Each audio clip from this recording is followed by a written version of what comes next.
বুঝতে পারছেন? যিনি জানেন, তিনি নিজে যদি বিচার বিশ্লেষণ করতে পারেন আল কোরআন আর সুন্নাহ এন্ড ইসলাম, তিনটায় তার জানা মতে, আমার জানা মতে এই তিনটার মধ্যে এইটার সমাধান নেই। কি বলছি?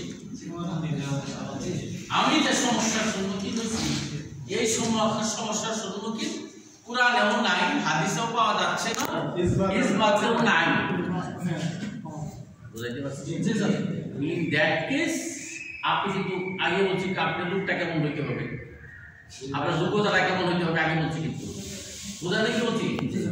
আপনার চর্চাটা হাদিস, কোরআন, ফিকহ, ঠিক আছে, শুধু এক সাইডে হবে কথা, হাদিস, তাফসীর এবং ফিকহ শাস্ত্র, ইভেন আরবি ল্যাঙ্গুয়েজ,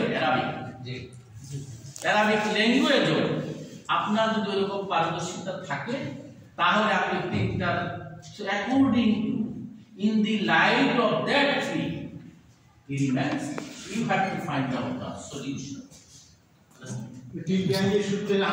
আলোকে আপনি একটা সমাধান that is called Yes. Understand?